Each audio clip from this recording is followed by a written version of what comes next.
Halo semuanya. Terima kasih sudah kembali di channel ini. Judul cerita yang akan kita dengarkan kali ini adalah Menantu Menteri menyamar jadi pelayan demi uji hati keluarga istri, hingga penghinaan berubah menjadi tangis penyesalan. Sebuah kisah tentang seorang pria yang memilih merendahkan dirinya. Bukan karena ia lemah, tetapi karena ia ingin tahu, apakah keluarganya benar-benar menghargai manusia, atau hanya menghormati jabatan dan nama besar. Di cerita ini, kalian akan melihat bagaimana seseorang diperlakukan dengan hina, diperintah tanpa hormat, diremehkan tanpa rasa bersalah, hingga akhirnya sebuah kebenaran terungkap, dan membuat semua orang terdiam. Namun sebelum kita masuk ke ceritanya, buat kalian yang baru menemukan channel ini, jangan lupa untuk subscribe. Tekan tombol like jika kalian menyukai cerita-cerita penuh makna seperti ini, dan tuliskan pendapat kalian di kolom komentar. Karena satu komentar dari kalian sangat berarti untuk channel ini. Dan jangan lupa tekan tombol lonceng, agar kalian selalu mendapatkan notifikasi setiap kali channel ini mengupload cerita terbaru. Semoga cerita ini bisa menjadi pengingat bahwa setiap orang layak dihormati, apapun pekerjaannya, apapun latar belakangnya. Semoga kalian yang sedang lelah, yang sedang diuji hidupnya, diberi kekuatan, kesabaran, dan jalan keluar terbaik oleh Tuhan. Sekarang, mari kita mulai ceritanya. Pagi itu rumah besar keluarga Nadia tampak sibuk sejak matahari belum benar-benar tinggi. Udara masih dingin, embun belum sepenuhnya menguap dari halaman, namun suara langkah kaki, gesekan kursi, dan percakapan yang terpotong-potong sudah memenuhi ruang tamu. Arga berdiri di sudut ruangan, memegang nampan kosong, punggungnya tegak tapi bahunya sedikit menegang. Wajahnya tenang, namun rahangnya mengeras, seolah menahan sesuatu yang tak boleh keluar. Jangan berdiri di situ. Halangi jalan. Suara ibu mertua terdengar tajam tanpa menoleh. Arga mengangguk pelan. Baik, Bu. Ia melangkah ke samping. Pelan, terukur. Seakan setiap gerakannya harus sempurna agar tak memancing kesalahan baru. Dari sudut matanya, ia melihat Nadia duduk di sofa, gaun sederhana menutupi tubuhnya. Wajah istrinya terlihat pucat, senyumnya dipaksakan saat menyapa kerabat yang datang satu persatu. Suamimu kemana? Tanya seorang tante dengan suara dibuat pelan tapi cukup keras untuk didengar. Nadia tersenyum kaku. Lagi bantu-bantu di belakang. Ah, memang cocok. Dari dulu kan dia tipe yang begitu, balas tante itu sambil tertawa kecil. Tawa itu seperti duri kecil yang menancap di telinga Arga. Ia menunduk, pura-pura merapikan taplak meja. Tangannya sedikit bergetar, tapi ia cepat mengaturnya kembali. Ia sudah menduga semua ini. Sejak hari pertama menikah, pandangan keluarga Nadia selalu sama. Ia dianggap tidak pantas, tidak cukup mapan, tidak cukup bergengsi. Arga, suara ayah mertua memanggil dari jauh, tanpa menatap wajahnya. Gelas di meja tamu kurang. Tambah lagi. Iya, Pak, jawab Arga cepat. Nada suaranya sopan. Selalu sopan. Terlalu sopan bagi sebagian orang, hingga dianggap rendah. Saat ia berjalan melewati ruang tengah, beberapa pasang mata mengikuti. Ada yang sinis, ada yang acuh, tak satu pun ramah. Di dapur, Arga berhenti sejenak. Ia menarik napas panjang. Uap panas dari panci mengepul, bercampur aroma masakan dan tekanan di dadanya. Di cermin kecil dekat rak piring, ia melihat pantulan wajahnya sendiri. Wajah pria dewasa yang menyimpan terlalu banyak rahasia. Matanya dalam, tenang, tapi lelah. Kamu nggak apa-apa? Bisik Nadia tiba-tiba muncul di sampingnya. Arga menoleh. Senyum kecil terbit. Aku baik. Nadia menggigit bibir. Mereka keterlaluan. Biarkan, jawab Arga pelan. Aku mau lihat sampai sejauh apa. Nadia ingin berkata sesuatu, tapi suara panggilan ibunya memotong. Nadia, jangan di dapur terus. Tamu sudah banyak.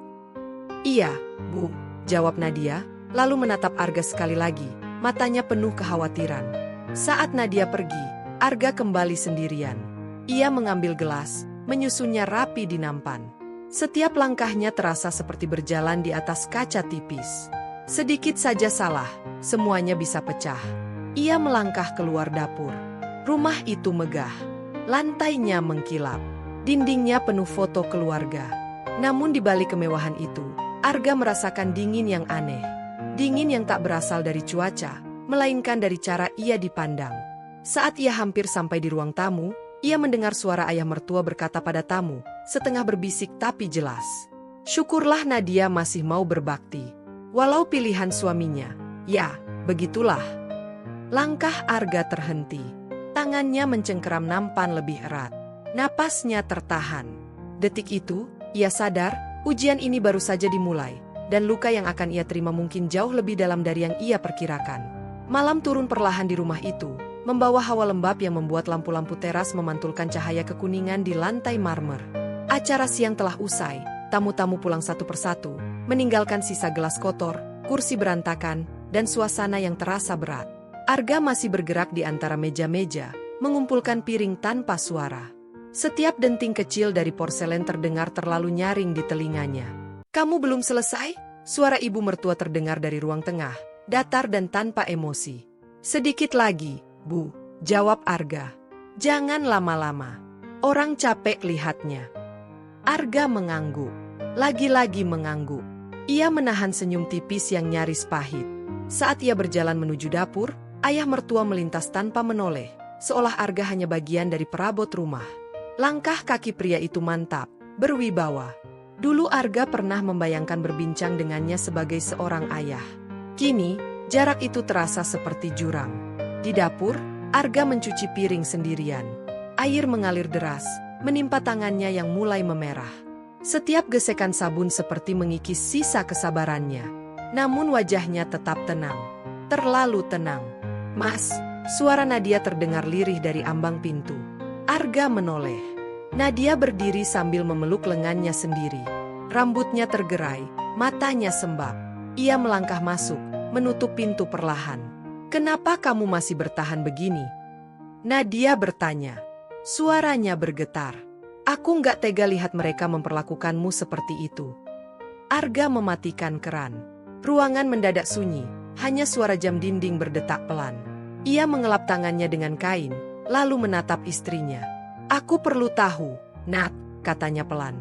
"Aku perlu tahu apakah mereka bisa menghargai manusia tanpa embel-embel apapun." Nadia menggeleng cepat, tapi caranya bukan dengan menyakiti diri sendiri. Arga tersenyum kecil. Senyum yang lebih mirip penenang bagi orang lain daripada dirinya sendiri. "Kalau bukan begini, aku nggak akan pernah tahu wajah asli mereka." Ia berjalan ke jendela dapur. Di luar, lampu taman menyinari daun-daun basah. Angin malam bergerak pelan. Arga bersandar, menatap jauh, seakan pikirannya ikut melayang ke tempat lain. Tempat di mana hidupnya sangat berbeda. Ayahnya, seorang menteri, seorang pria yang setiap langkahnya diperhatikan, setiap ucapannya dikutip. Dunia yang penuh protokol, kehormatan, dan kehati-hatian. Dunia yang sengaja ia tinggalkan sementara. "Ayahmu pasti marah kalau tahu kamu melakukan ini," ujar Nadia pelan. Arga tertawa kecil, tanpa suara. "Ayah mengajarkanku satu hal. Jabatan hanya alat. Nilai seseorang terlihat saat dia berhadapan dengan yang dianggap lebih rendah." Nadia menunduk. Air mata jatuh ke lantai dapur. "Aku takut ini akan menyakitimu lebih dalam." Arga mendekat. Ia mengangkat dagu Nadia perlahan. Tatapan mereka bertemu. Ada keyakinan di mata Arga. Ada ketakutan di mata Nadia. "Kalau aku berhenti sekarang," kata Arga, suaranya nyaris berbisik, "aku akan hidup dengan pertanyaan yang tidak pernah terjawab." Di luar dapur, terdengar suara kursi diseret. Suara ibu mertua memanggil lagi. "Nadia, jangan lama-lama di belakang. Besok masih banyak yang harus disiapkan." Nadia menarik napas panjang. Mereka akan mengadakan acara besar lagi minggu depan. Arga menoleh cepat. "Acara apa?" Nadia ragu sejenak. Kata ayah, akan ada tamu penting. Pejabat, orang-orang berpengaruh. Arga terdiam. Detik itu, sebuah keputusan mengeras di dadanya. Ia tahu, inilah saatnya. Ujian yang sesungguhnya belum dimulai. Ia menatap Nadia dalam-dalam. "Kalau begitu," katanya pelan tapi tegas, "aku akan benar-benar turun sampai ke titik paling bawah." Nadia terkejut. "Maksudmu?" Arga menoleh ke arah ruang tengah, ke rumah yang terasa semakin asing. Aku akan menyamar sepenuhnya. Bukan sebagai menantu, tapi sebagai pelayan. Dan di wajahnya, untuk pertama kalinya malam itu, tersirat tekad yang membuat bulu kuduk Nadia meremang, karena ia tahu, keputusan ini akan mengubah segalanya. Pagi itu hujan turun tipis, meninggalkan aroma tanah basah yang menyusup hingga ke dalam rumah. Langit kelabu menggantung rendah, seolah ikut menekan suasana. Arga berdiri di depan kamar kecil di belakang rumah, menatap dirinya sendiri di cermin buram. Seragam pelayan melekat di tubuhnya. Kemeja putih polos. Celana hitam sederhana. Tak ada jam mahal. Tak ada cincin mencolok. Semua dilepas. Yang tersisa hanya seorang pria biasa dengan tatapan tenang. Ia menarik napas dalam-dalam. Lama. Lalu menghembuskannya perlahan. Mulai hari ini, gumamnya pada pantulan wajahnya sendiri. Aku bukan siapa-siapa. Ketika ia melangkah keluar, suara persiapan acara sudah ramai. Kursi diseret, meja dilap, panci berdenting, dan suara perintah saling bersahutan. Beberapa pelayan lain berdiri berjejer, kebanyakan wajah baru yang gugup. Seorang koordinator berambut cepak mondar-mandir sambil membawa daftar. Kamu, katanya menunjuk Arga tanpa menatap penuh. Nama? Arga, jawabnya. Mulai sekarang dipanggil saja Gar. Lebih singkat. Ikuti instruksi. Jangan banyak tanya. Arga mengangguk. Baik. Ia ditempatkan di bagian minuman. Tugasnya sederhana. Mengisi ulang gelas. Mengantar minuman. Berdiri bila dipanggil. Namun sejak langkah pertamanya memasuki ruang tamu, Arga merasakan sesuatu berubah. Pandangan orang-orang melewatinya tanpa benar-benar melihat. Seolah ia transparan. Kamu. Pelayan, suara seorang kerabat memanggil dengan jentikan jari. Arga mendekat. Iya, Bu. Tehnya kurang panas. Ganti. Baik. Ia berbalik. Baru 2 langkah, suara lain menyusul. Pelayan, jangan jalan lambat begitu. Kita bayar kamu, tahu? Arga berhenti sejenak. Punggungnya menegang. Tapi ia kembali melangkah. Lebih cepat. Kepala sedikit tertunduk. Ia menahan sesuatu di dadanya yang mulai sesak. Di sudut ruangan, Nadia duduk bersama ibunya dan beberapa tamu. Saat pandangannya tak sengaja bertemu Arga, matanya melebar. Ada kaget, ada takut. Namun Arga segera memalingkan wajah, memberi isyarat halus agar Nadia tetap diam. Anak itu pelayan baru ya? Tanya seorang tamu. Iya, jawab ibu mertua sambil mengipasi diri. Kurang cekatan. Tapi ya sudahlah. Kata-kata itu jatuh begitu saja. Ringan. Namun bagi Arga, rasanya berat. Waktu berjalan lambat. Setiap menit terasa panjang. Tangannya mulai pegal, kakinya nyeri. Tapi lebih dari itu, hatinya terasa diuji. Ia melihat bagaimana senyum ramah disimpan hanya untuk tamu tertentu. Bagaimana nada suara berubah saat berbicara dengan pelayan. Di dekat pintu, seorang pria menabrak bahunya sengaja. Hati-hati dong. Ini rumah orang, katanya dingin. Maaf, Pak. Arga menunduk. Saat itu Nadia berdiri. Mas. Ibunya langsung menarik lengannya. Duduk. Tidak pantas ikut campur urusan pelayan. Arga mendengar semuanya. Jelas. Setiap kata. Setiap penekanan. Namun ia memilih tetap berjalan. Mengantar gelas. Menyeka meja. Menjadi bayangan. Menjelang siang, keringat membasahi pelipisnya. Seragamnya lembab. Nafasnya berat. Namun di balik semua itu, matanya tetap jernih. Ia sedang mencatat. Dalam diam. Saat ia berdiri di dekat pintu dapur, koordinator mendekat dan berbisik ketus. Kalau kamu bikin satu kesalahan lagi, kamu saya pulangkan. Arga mengangguk. Baik. Namun sebelum ia melangkah pergi, dari ruang tengah terdengar suara ayah mertuanya berbicara lantang pada tamu. Anak muda sekarang maunya enak saja. Kerja dikit mengeluh. Untung masih ada yang mau jadi pelayan. Arga berhenti. Tangannya mengepal di balik punggung. Jantungnya berdetak lebih keras dari suara hujan di luar. Ia tahu, hari pertama ini baru permulaan. Dan kalau ini saja sudah seberat ini, ia bertanya dalam hati, seberapa dalam lagi ia harus jatuh sebelum kebenaran benar-benar terlihat. Siang bergeser perlahan menuju sore. Cahaya matahari yang tadinya pucat kini masuk miring melalui jendela-jendela besar, memantulkan bayangan panjang di lantai mengilap. Suasana rumah semakin ramai, bukan karena tawa, tapi oleh suara piring beradu, sendok terjatuh, dan percakapan para tamu yang semakin berani meninggikan suara. Arga berjalan pelan di antara mereka, membawa nampan berisi gelas kosong. Wajahnya tetap tenang, tapi matanya mulai terasa panas. "Pelayan," suara itu lagi. Kali ini lebih keras. Arga berhenti dan menoleh. Seorang pria setengah baya duduk dengan kaki disilangkan, jasnya rapi, ekspresinya penuh rasa berkuasa. "Kenapa gelas saya kosong?" tanyanya tajam. "Maaf, Pak. Saya ambilkan," jawab Arga. "Bukan ambilkan. Dari tadi saya tunggu. Kamu kemana saja?" Arga menunduk sedikit. "Saya mohon maaf." Pria itu mendengus. "Beginilah kalau pelayan tidak dididik." Kata-kata itu disambut tawa kecil dari beberapa orang di sekitarnya. Tawa yang tidak keras, tapi cukup untuk menusuk. Arga melangkah ke dapur. Langkahnya terasa lebih berat dari sebelumnya. Di dalam, ia berhenti sejenak. Tangannya mencengkeram tepi meja. Napasnya tersengal. Ia menutup mata sebentar, mencoba menenangkan detak jantungnya. "Kamu kenapa?" bisik salah satu pelayan lain. "Tidak apa-apa," jawab Arga singkat.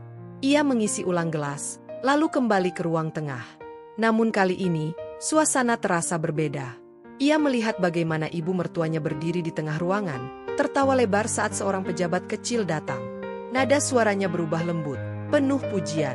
"Silakan duduk, Pak. Aduh, senang sekali akhirnya bisa bertemu." Arga berdiri tak jauh dari sana, menunggu instruksi. Ia melihat kontras itu begitu jelas hingga hampir menyakitkan. Senyum yang sama tak pernah ia terima. Nada suara yang hangat tak pernah diarahkan kepadanya. Kamu," ibu mertua menoleh sekilas.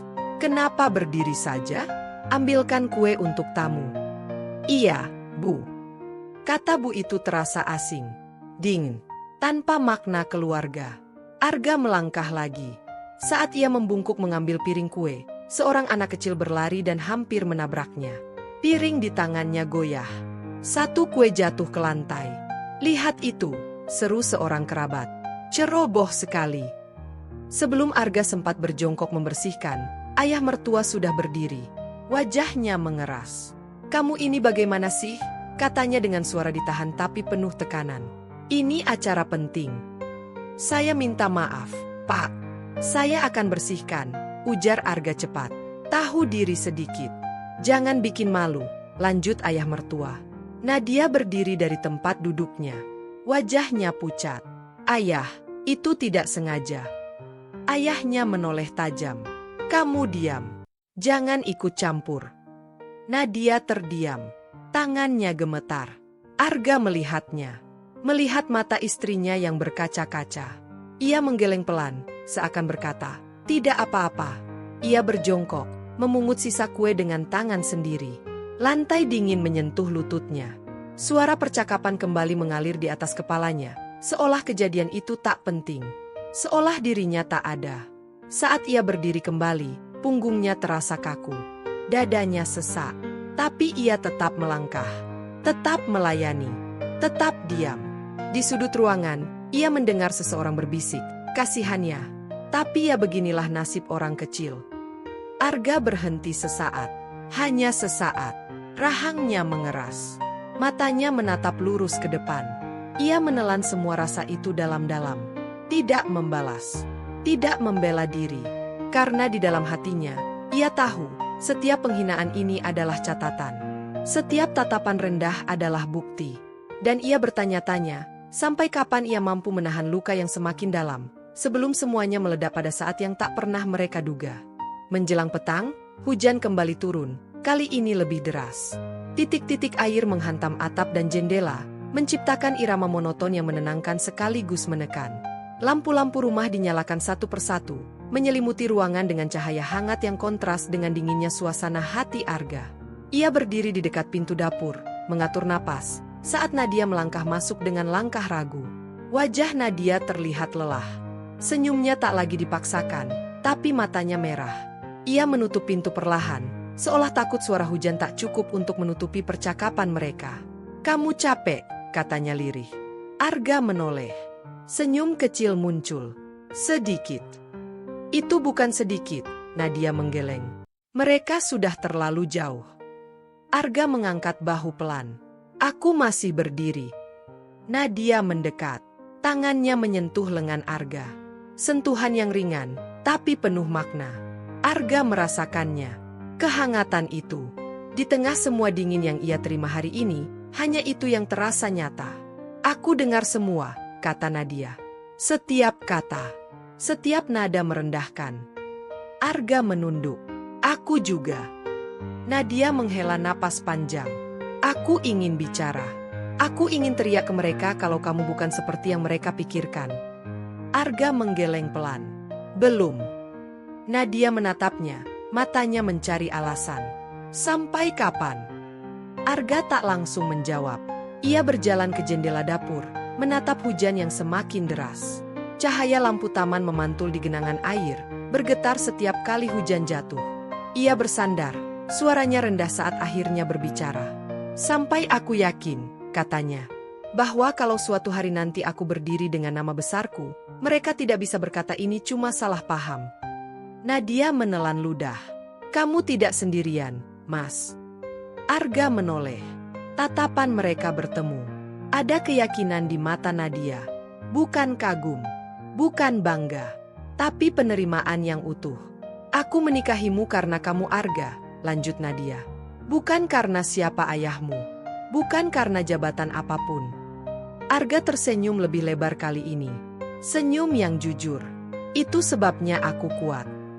Di luar dapur, suara ibu Nadia terdengar memanggil. Nadanya kesal. Nadia, kamu kemana lagi? Tamu masih banyak. Nadia menghela napas, lalu kembali menatap Arga. Aku harus keluar. Ia melangkah pergi, lalu berhenti di ambang pintu. Menoleh kembali. Apapun yang terjadi nanti, aku di pihakmu. Arga mengangguk. Aku tahu. Nadia keluar. Pintu menutup. Suara hujan kembali mendominasi. Arga berdiri sendiri. Namun kali ini, kesendiriannya terasa berbeda. Ada kekuatan yang tertinggal. Beberapa menit kemudian, Arga kembali ke ruang tengah. Ia membawa nampan, wajahnya kembali netral. Namun saat matanya menyapu ruangan, ia menangkap pandangan ibu mertuanya yang sedang berbisik dengan seorang kerabat sambil menatap ke arahnya. Ekspresi itu bukan sekadar tidak suka. Ada rencana di sana. Arga merasakan firasat aneh merambat di dadanya. Ia tahu, ketenangan ini hanya sementara. Dan orang yang paling ia cintai mungkin akan kembali dipaksa memilih saat ujian berikutnya dimulai. Malam semakin larut, namun rumah itu justru semakin bising. Suara hujan mulai reda, digantikan deru kendaraan tamu yang terus berdatangan. Lampu-lampu kristal di ruang utama menyala terang, memantulkan kilau di wajah-wajah yang berbincang dengan suara lebih lepas setelah hidangan utama tersaji. Arga melangkah pelan di antara kerumunan, membawa nampan minuman hangat. Kakinya terasa berat, punggungnya pegal, tapi ia memaksa tubuhnya tetap tegak. Pelayan, suara itu kembali terdengar. Kali ini dari arah meja besar di tengah ruangan. Arga menoleh. Seorang kerabat jauh berdiri sambil memegang gelas kosong. Alisnya terangkat tinggi, ekspresinya jelas tidak sabar. Ini kopi saya dingin. Dari tadi saya tunggu. Arga mendekat. Maaf, Pak. Saya ganti yang baru. Ganti? Bukan cuma ganti, pria itu menyeringai tipis. Kamu tahu nggak ini acara siapa? Jangan seenaknya. Arga menunduk sedikit. Saya mengerti. Saat ia berbalik menuju dapur, seseorang menyenggol bahunya dengan sengaja. Nampan di tangannya oleng. Satu cangkir terlepas, jatuh, dan pecah di lantai dengan suara nyaring. Semua percakapan berhenti seketika. Suara pecahan itu menggema, memantul ke dinding-dinding besar. Ya ampun, seru seorang tamu. Kacau sekali. Arga membeku sepersekian detik. Napasnya tertahan. Lalu ia berjongkok, memunguti pecahan dengan tangan kosong. Berhenti, suara ayah mertua terdengar keras. Kamu ini benar-benar tidak becus. Semua mata tertuju pada Arga. Nadia berdiri dari kursinya, wajahnya pucat.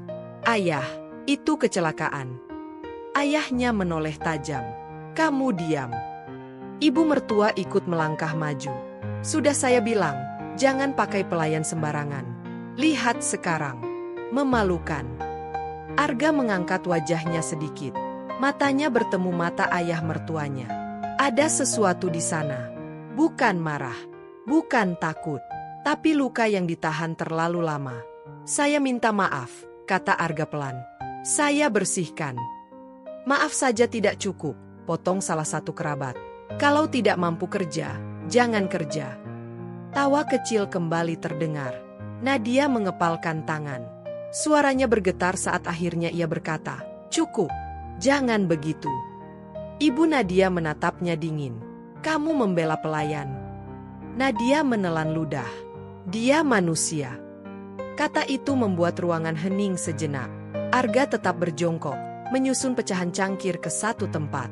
Tangannya sedikit berdarah, tapi ia tak bersuara. Saat ia berdiri, koordinator acara mendekat dengan wajah kesal. Sudah, katanya ketus. Kamu keluar saja. Jangan bikin masalah lagi. Arga mengangguk. Baik. Ia melangkah menuju pintu samping. Langkahnya terasa lambat, berat. Setiap pasang mata mengikutinya, sebagian dengan puas, sebagian dengan acuh. Di ambang pintu, ia berhenti sejenak, menarik napas panjang. Dari belakang, terdengar suara ayah mertuanya berkata pada tamu, setengah berbisik tapi cukup jelas, beginilah orang yang tidak tahu diri. Kalimat itu menghantam Arga lebih keras dari apapun malam ini. Tangannya mengepal, rahangnya mengeras. Namun ia tetap melangkah keluar ke teras. Udara malam menyambutnya, dingin dan basah. Ia berdiri di sana, sendirian, di bawah cahaya lampu yang redup. Di dalam, Nadia menatap pintu yang tertutup. Dadanya sesak. Ia tahu, sesuatu baru saja retak. Dan jika terus dibiarkan, retakan itu akan berubah menjadi ledakan, yang tak akan bisa dihentikan siapapun. Hujan benar-benar berhenti. Udara malam terasa lebih dingin dari biasanya, seakan ikut menahan napas. Arga berdiri di teras samping, punggungnya bersandar pada pilar dingin. Lampu luar rumah menyala redup, memantulkan bayangan panjang di lantai keramik yang masih basah.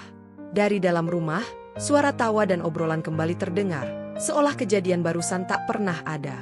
Arga menghembuskan napas panjang. Tangannya yang tadi terluka masih terasa perih, darah tipis mengering di kulit. Ia menatap telapak tangannya sendiri. Diam, lama. Bukan marah yang ia rasakan, melainkan kelelahan yang dalam. Di dalam rumah, suasana berubah perlahan. Suara langkah tergesa terdengar dari arah depan. Seorang staf rumah masuk dengan wajah tegang. Pak, tamu kehormatan sudah sampai. Ayah Nadia berdiri. Jasnya dirapikan cepat. Sekarang? Iya, Pak. Beliau datang lebih cepat. Ruangan mendadak sibuk. Kursi dibenahi. Nada suara berubah. Wajah-wajah yang tadinya santai kini dipenuhi senyum siap pakai. Siapa? Tanya salah satu kerabat penasaran. Ibu Nadia menjawab cepat, dengan nada bangga. Seorang menteri. Undangan khusus ayah kalian. Bisik-bisik langsung menyebar. Beberapa tamu berdiri, merapikan pakaian, menyiapkan diri. Nadia yang sejak tadi duduk kaku mengangkat kepala. Jantungnya berdegup lebih cepat.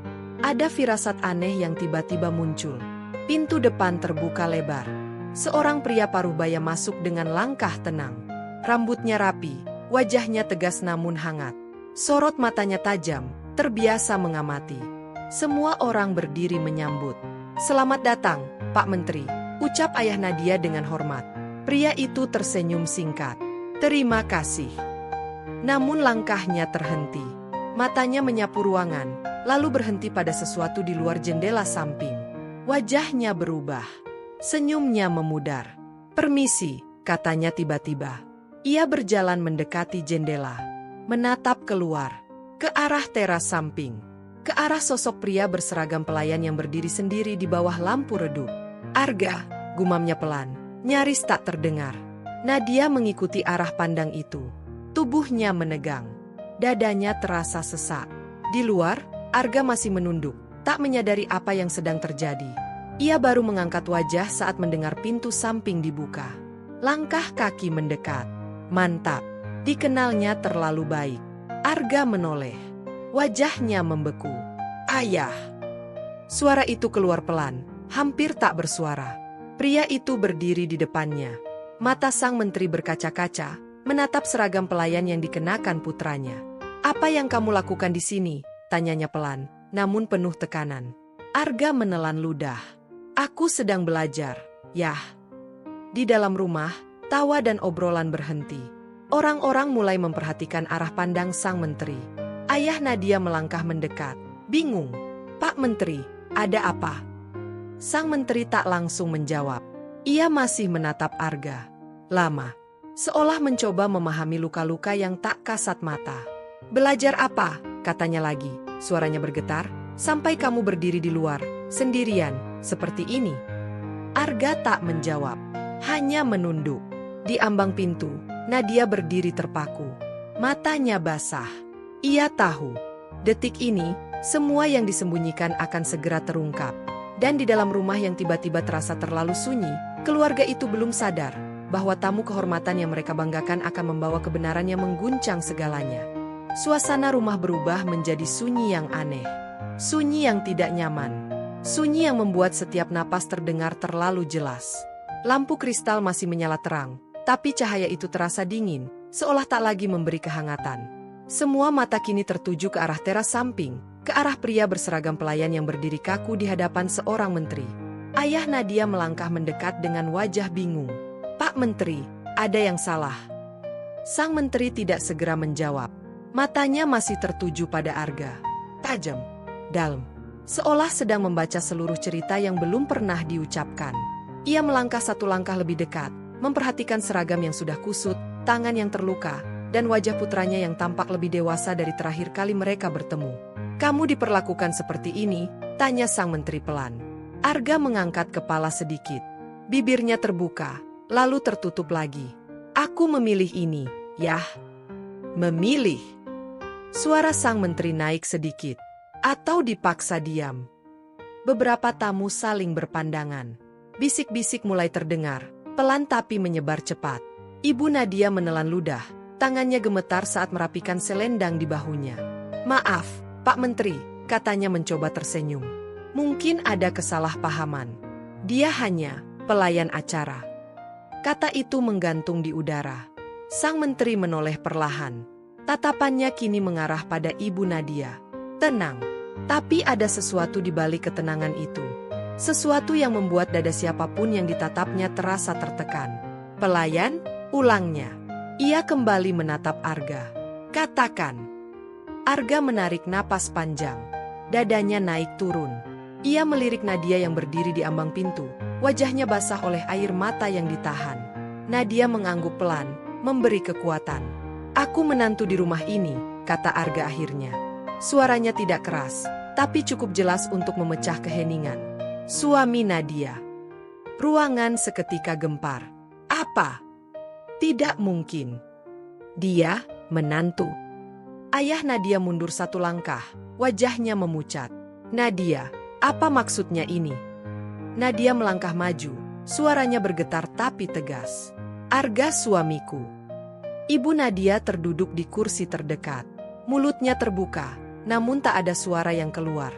Sang menteri melangkah masuk ruang tengah, berdiri di antara para tamu, membawa aura yang membuat semua orang otomatis diam. "Dan dia," ujar sang menteri, suaranya menggema pelan namun berat, "adalah anak saya." Seolah waktu berhenti. Beberapa tamu menutup mulut. Ada yang berdiri terpaku. Ada yang menunduk, tak berani menatap siapapun. Ayah Nadia gemetar, mencoba bicara. "Pak Menteri, kami tidak tahu." "Kalau kami tahu." "Kalau tahu apa?" potong sang menteri. "Kalian akan memperlakukannya lebih baik." Ia menatap satu persatu wajah di hadapannya. "Atau hanya karena kalian tahu siapa ayahnya?" Tak ada jawaban. Arga berdiri di samping ayahnya. Untuk pertama kalinya malam itu, ia berdiri tanpa menunduk. Seragam pelayan masih melekat di tubuhnya, namun caranya berdiri telah berubah. Tegak, tenang, penuh harga diri. "Aku ingin melihat," kata Arga akhirnya, menatap keluarga Nadia. "Apakah aku dihargai sebagai manusia, bukan sebagai nama?" Ibu Nadia menangis. Suaranya pecah. "Kami salah, kami benar-benar salah." Namun Arga belum menoleh padanya. Tatapannya tertuju pada ayah mertuanya, pria yang sejak awal paling sering merendahkannya. Ayah Nadia membuka mulut, Suaranya serak. "Arga, saya." Kalimat itu terhenti. Tak tahu harus melanjutkan apa. Di ruangan yang penuh penyesalan itu, satu pertanyaan besar menggantung di udara. Apakah pengakuan ini akan membawa kelegaan, atau justru membuka luka yang tak mungkin lagi ditutup? Ruangan itu terasa lebih sempit dari sebelumnya, seolah dinding-dindingnya mendekat perlahan. Tak ada lagi suara tawa, tak ada lagi obrolan ringan. Yang tersisa hanya napas yang tertahan dan isak yang mulai pecah di beberapa sudut. Lampu kristal di langit-langit masih berkilau, namun kilau itu kini terasa menyilaukan, seakan menelanjangi setiap kesalahan yang tak bisa lagi disembunyikan. Ibu Nadia bangkit dari kursinya dengan langkah gemetar. Wajahnya basah oleh air mata, riasan di pipinya luntur. Ia melangkah mendekati Arga, lalu berhenti 2 langkah di depannya, seolah ada jarak tak kasat mata yang tak berani ia lewati. "Arga," suaranya parau. "Maafkan kami." Arga menatapnya. Lama. Tatapan itu tidak tajam, tapi justru membuat Ibu Nadia semakin tertunduk. Kami tidak tahu," lanjutnya terbata. "Kami pikir kamu kami salah." Arga menghela napas pelan. "Bu," katanya, suaranya rendah dan tenang. "Kalau ibu tahu sejak awal, apakah sikap itu akan berbeda?" Pertanyaan itu menghantam lebih keras dari tuduhan apapun. Ibu Nadia terisak, tak mampu menjawab. Ayah Nadia berdiri kaku di dekat meja. Wajahnya pucat, tangannya mengepal. Ia melangkah maju, lalu berhenti. Harga diri dan penyesalan bertarung di wajahnya. "Saya ayah Nadia," katanya akhirnya, suaranya serak. "Dan saya gagal menjadi ayah yang adil." Arga menatapnya. Mata mereka bertemu. Hening kembali jatuh. "Saya melihat kamu bukan sebagai menantu," lanjut ayah Nadia, "tapi sebagai beban. Dan itu salah." Nadia melangkah maju, berdiri di samping Arga. Tangannya menggenggam lengan suaminya erat, seolah takut ia akan menghilang. Air matanya jatuh bebas. "Aku sudah bilang," katanya lirih pada orang tuanya. "Nilai seseorang bukan dari siapa ayahnya." Beberapa tamu mulai beranjak pergi, menunduk malu. Yang tersisa hanyalah keluarga inti dan segelintir orang yang tak mampu bergerak.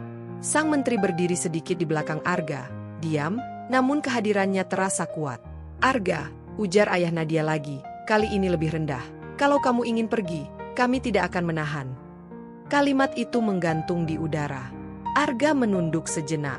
Ia memejamkan mata. Semua kejadian berputar di kepalanya. Tatapan sinis, bentakan, penghinaan, luka kecil di tangannya. Air mata Nadia yang ia tahan-tahan. Ia membuka mata kembali. "Aku tidak datang ke sini untuk dihormati," katanya pelan. "Aku datang untuk membangun keluarga." Ibu Nadia menangis lebih keras, jatuh berlutut. "Tolong, beri kami kesempatan." Arga menoleh pada Nadia. Nadia menatapnya dengan mata basah namun penuh harap. Tak ada paksaan di sana, hanya kejujuran. Arga menarik napas panjang. "Kesempatan bukan sesuatu yang bisa diminta," katanya, "tapi bisa diperjuangkan." Ia menatap ayah dan ibu Nadia. "Aku belum tahu apa jawabannya." Kalimat itu membuat dada semua orang berdebar. Karena mereka tahu, keputusan Arga belum selesai. Dan luka yang telah terlanjur tercipta mungkin belum sepenuhnya sembuh. Atau justru akan menentukan apakah keluarga ini masih bisa disatukan kembali. Malam semakin dalam. Jam dinding berdetak pelan, terdengar jelas di antara sisa keheningan yang belum juga pergi. Beberapa tamu telah pulang, meninggalkan ruang tengah yang kini terasa kosong dan dingin meski lampu masih menyala terang. Bau kopi dingin bercampur dengan aroma hujan yang masuk dari pintu yang belum sepenuhnya tertutup. Arga berdiri di tengah ruangan, bukan lagi sebagai pelayan, bukan pula sebagai tamu kehormatan.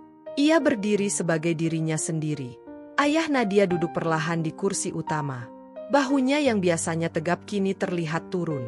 "Seumur hidup," katanya pelan, "saya mengajarkan anak-anak saya tentang martabat. Tapi hari ini, saya lupa mempraktikannya."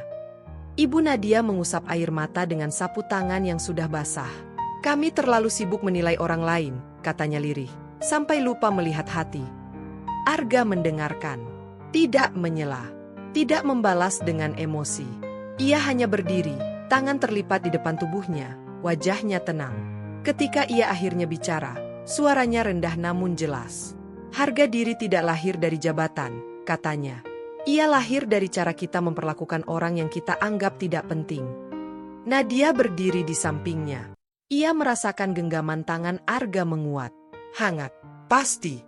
Ia tahu, apapun keputusan yang akan diambil, ia tidak sendiri. Sang menteri melangkah maju. Wajahnya lembut, namun matanya tetap tegas. Aku bangga padamu, katanya pada Arga. Bukan karena kamu bisa bertahan, tapi karena kamu memilih tidak membalas. Arga menoleh. Untuk sesaat, ia hanya seorang anak di hadapan ayahnya. Terima kasih, Yah. Ayah Nadia berdiri, menunduk dalam-dalam. Jika kamu memutuskan untuk menjauh, kami akan menerimanya. Arga menggeleng pelan. Aku tidak ingin menjauh, tapi aku juga tidak ingin kembali ke cara lama. Ia menatap ruangan itu. Rumah besar, dinding tinggi, foto keluarga. Semua terlihat sama, namun rasanya berbeda. Aku ingin keluarga, lanjutnya, yang saling menghormati. Dari yang paling tinggi sampai yang paling rendah. Hening kembali turun. Lalu ayah Nadia mengangguk pelan. Kami akan belajar. Arga menatap Nadia. Nadia tersenyum di tengah air mata. Ia tahu, luka itu tidak hilang begitu saja. Tapi ada jalan untuk menyembuhkannya. Arga melangkah menuju pintu. Bukan untuk pergi jauh, tapi untuk menghirup udara malam. Nadia mengikutinya. Mereka berdiri berdampingan di teras. Angin malam menyentuh wajah mereka lembut. Mas, bisik Nadia, terima kasih tidak menyerah. Arga menatap langit gelap. Ini baru awal. Di belakang mereka, rumah itu sunyi, menyimpan janji perubahan yang belum teruji. Dan di depan mereka, malam terbentang luas, membawa satu pelajaran yang tak akan pernah dilupakan siapapun, bahwa harga diri sejati lahir dari kerendahan hati, dan ujian terberat sering datang dari orang yang paling dekat. Akhirnya, kita sampai di akhir cerita ini. Terima kasih untuk kalian semua, yang sudah setia mendengarkan dari awal hingga akhir, yang ikut merasakan sakitnya penghinaan, dan harunya penyesalan dalam cerita ini. Semoga kisah ini bisa menjadi pelajaran, bahwa harga diri seseorang tidak ditentukan oleh jabatan, kekayaan, atau seberapa tinggi statusnya di mata manusia, melainkan dari cara ia memperlakukan sesama. Jika kalian merasa cerita ini menyentuh hati, jangan lupa untuk like, share ke orang-orang terdekat kalian, dan tuliskan pesan atau pendapat kalian di kolom komentar. Terima kasih sudah meluangkan waktu bersama channel ini. Semoga kalian selalu diberikan kesehatan, rezeki yang lancar, dan hati yang selalu dilapangkan. Sampai jumpa di cerita berikutnya. Terima kasih telah menonton.